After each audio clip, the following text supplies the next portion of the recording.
Halo semuanya, apa kabar? Jumpa lagi di BG Channel. Pada kesempatan hari ini, kita akan mempelajari materi tema 1, sub 1, pembelajaran 3. Pada pembelajaran 3, mata pelajaran yang dibahas adalah PPKN, IPS, dan Bahasa Indonesia. Untuk tujuan pembelajaran hari ini, bisa kalian lihat pada daftar berikut.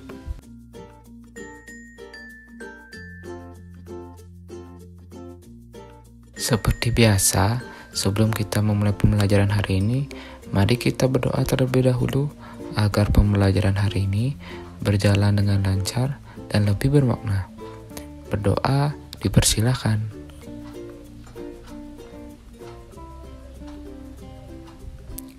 Berdoa selesai. Nah, mari kita mulai pembelajaran hari ini. Selesai bermain, Pak Rudi mengajak Edo mengumpulkan air seni kelinci. Air seni kelinci tersebut oleh Pak Rudi disalurkan melalui saluran-saluran air dan dikumpulkan ke dalam satu wadah penampungan. Nah, bagi kalian yang belum tahu, air seni itu adalah air kencing ya. Nah, air seni kelinci ini juga bisa digunakan untuk pupuk cair organik yang biasa digunakan untuk tanaman, sehingga tanaman bisa tumbuh dengan subur. Nah, coba kalian baca sekilas cerita berikut ini. Di dalamnya terdapat sikap yang sesuai dengan nilai-nilai Pancasila yang bisa kamu pelajari. Selamat membaca. Nah, untuk lebih memahami nilai-nilai yang terkandung dalam sila-sila Pancasila, bacalah bacaan berikut dengan seksama, yaitu tentang nilai-nilai yang terkandung dalam sila-sila Pancasila. Nilai-nilai Pancasila perlu sekali kita kembangkan dalam kehidupan sosial budaya. Hal ini dimaksudkan agar tercipta suasana yang tenang, sejahtera, damai, dan aman. Tanpa nilai-nilai tersebut, kita tidak akan dapat mencapai semua itu. Sekarang kita akan membahas nilai-nilainya. Yang pertama, nilai ketuhanan yang Maha Esa. Beriman kepada Tuhan yang Maha Esa sesuai dengan agama dan keyakinan yang dianutnya. Itulah inti dari sila pertama. Nilai yang tergandung dalam sila ini juga mengharuskan kita untuk saling menghormati dan bekerja sama antar pemeluk agama yang berbeda-beda. Kita tidak boleh memaksakan suatu agama dan kepercayaan kepada orang lain. Kita harus saling menghormati kebebasan dalam menjalankan ibadah. Yang kedua adalah nilai kemanusiaan yang adil dan beradab. Setiap warga negara hendaklah mengakui persamaan derajat, persamaan kewajiban antara sesama manusia sebagai asas kebersamaan bangsa Indonesia, dan persamaan hak. Dengan menjunjung tinggi persamaan derajat, hak, dan kewajiban, maka seluruh bangsa Indonesia bersama-sama akan mampu menegakkan dan juga memelihara kebersamaan. Nah, contoh penerapan nilai ini dalam kehidupan sehari-hari adalah dengan mengembangkan rasa saling mencintai sesama manusia, sikap tenggang rasa, menjunjung tinggi nilai-nilai kemanusiaan, gemar melakukan kegiatan kemanusiaan, serta berani menegakkan kebenaran dan keadilan. Jadi di sini derajat kita sama ya. Ketiga, persatuan Indonesia. Makna dan nilai yang terkandung dalam sila ini adalah menjaga persatuan dan kesatuan negara Republik Indonesia. Dengan menerapkan sikap cinta tanah air, rela berkorban demi bangsa dan negara, serta memajukan pergaulan demi persatuan dan kesatuan bangsa yang berbineka tunggal ika. Nah, intinya pada nilai sila ini yang diutamakan adalah kerjasama dan sifat-sifat yang menunjukkan persatuan. Yang keempat, nilai kerakyatan yang dipimpin oleh hikmat kebijaksanaan dalam permusyawaratan perwakilan. Setiap warga negara memiliki kedudukan yang sama. Kedudukan yang sama tersebut hendaknya digunakan secara sadar dengan mengutamakan kepentingan negara dan masyarakat. Selain itu, warga negara Indonesia harus selalu mengutamakan musyawarah untuk mencapai mufakat dalam menyelesaikan suatu persoalan bersama. Penerapan dalam sikap sehari-hari adalah contohnya dengan mengutamakan kepentingan umum di atas kepentingan pribadi dan golongan, tidak memaksakan kehendak kepada orang lain, serta mengutamakan budaya musyawarah dalam menyelesaikan masalah dengan diliputi oleh semangat kekeluargaan. Intinya, segala sesuatu hal harus diselesaikan dengan diskusi dan musyawarah. Contohnya saat kalian melakukan pemilihan ketua kelas. Ketua kelas dipilih oleh banyak orang, bukan satu orang. Terakhir, nilai-nilai keadilan sosial bagi seluruh rakyat Indonesia. Pada nilai ini, harus dikembangkan sikap adil terhadap sesama, menghormati hak orang lain, serta menolong dan menghargai orang lain. Hingga tercipta keadilan sosial bukan hanya untuk satu orang, tapi bagi seluruh rakyat Indonesia. Nah, setelah kalian tadi sudah belajar tentang materi nilai-nilai yang terkandung dalam Pancasila, sekarang mari kita isi dan beri tanda pada kolom yang menunjukkan perilaku sesuai dengan sila keberapa. Contohnya nomor 1, perilaku gotong royong. Nah, di sana sudah dijelaskan gotong royong, berarti bekerja sama. Kira-kira kerjasama sesuai dengan sila keberapa? Ya, sila ketiga yang menunjukkan persatuan. Nah, sekarang sisanya silakan kalian tentukan sendiri dan beri tanda centang.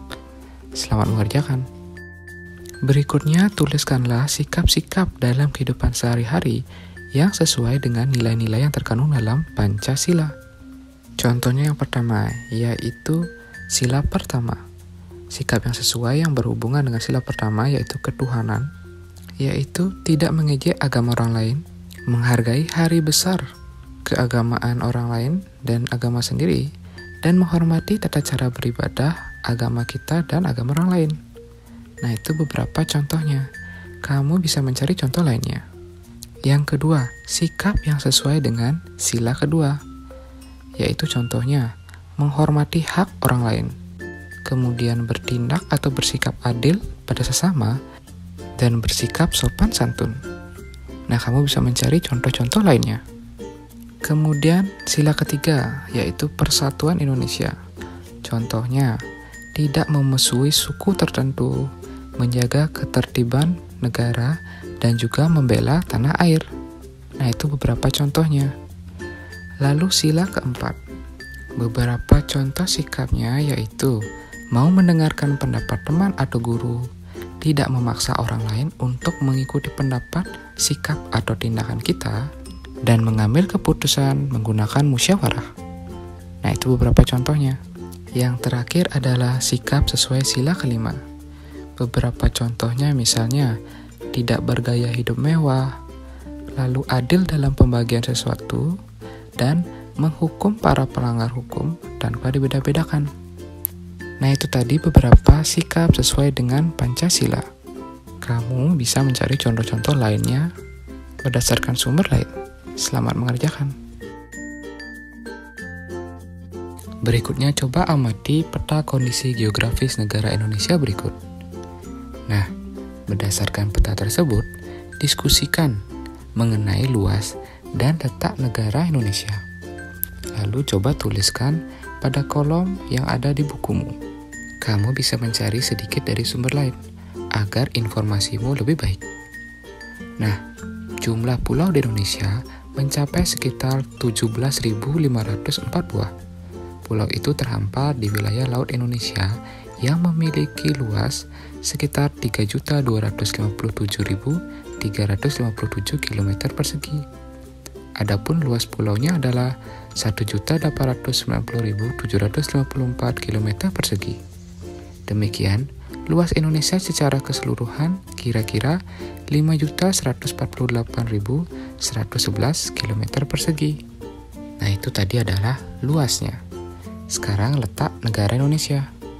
Indonesia terletak dan memiliki beberapa batas wilayah, yaitu di sebelah utara berbatasan dengan Malaysia, Singapura, Filipina, Selat Malaka, Selat Singapura, Laut Cina Selatan, Laut Sulawesi, dan Samudra Pasifik. Kemudian di sebelah barat berbatasan dengan Samudra Hindia. Di sebelah selatan berbatasan dengan Australia, Timor Leste, Laut Timor, dan Laut Arafura. Terakhir di sebelah timur berbatasan dengan negara Papua Nugini dan Samudra Pasifik. Nah, itu tadi luas dan letak wilayah Indonesia berdasarkan peta. Setelah mengetahui luas dan letak wilayah negara Indonesia, sekarang giliranmu untuk mengetahui luas dan letak wilayah tempat tinggalmu. Gambarkan ke dalam sebuah peta sederhana. Untuk mendapatkan data dan informasi yang akurat, kamu bisa melakukan pengamatan langsung dan bertanya kepada para pengurus RT, RW, atau tokoh masyarakat di wilayah tempat tinggalmu. Adapun yang harus kamu tampilkan pada peta adalah sebagai berikut. Pertegas posisi rumahmu sebagai inti dari peta. Kemudian batas-batas wilayahnya dan rumah-rumah yang ada di sekitarnya. Ada juga jalan, ladang jika ada, kebun, sawah, bukit, atau hutan jika ada. Tambahkan juga sungai atau aliran air jika ada di sekitarmu. Nah, contohnya kira-kira seperti ini. Sekarang giliranmu. Selamat mengerjakan. Agar semakin mengenal lingkunganmu, buatlah cerita singkat berdasarkan peta wilayah yang telah kamu buat. Bacakan ceritamu di depan teman-temanmu. Pada saat salah seorang temanmu bercerita tentang wilayah tempat tinggalnya, dengarkan dengan seksama dan temukan ide-ide pokok ceritanya. Lalu tuliskan hasilnya pada kolom berikut. Tentukan ide pokok dan kalimat pengembangnya. Buatlah cerita sebanyak 4 paragraf. Nah, membuat cerita berdasarkan peta contohnya seperti ini. Saya tinggal di jalan A, misalnya. Di sebelah kiri saya ada bangunan bernama, misalnya bangunan apa, silahkan sebutkan. Kemudian di sebelah utara ada tempat ini. Nah, itu tergantung dari denah kamu ya. Tentukan di sebelah kirinya apa, timur, selatan, bisa kamu gunakan arah mata angin. Intinya ceritakan petamu. Selamat mengerjakan. Demikian untuk pembelajaran hari ini. Bapak harap apa yang sudah Bapak ajarkan hari ini bisa kalian terima dengan baik, kalian mengerti, dan kalian resapi. Jangan lupa, jaga selalu kesehatan kalian di rumah, rajinlah belajar. Kita akan bertemu pada video pembelajaran selanjutnya. Akhir kata Bapak ucapkan, sampai jumpa.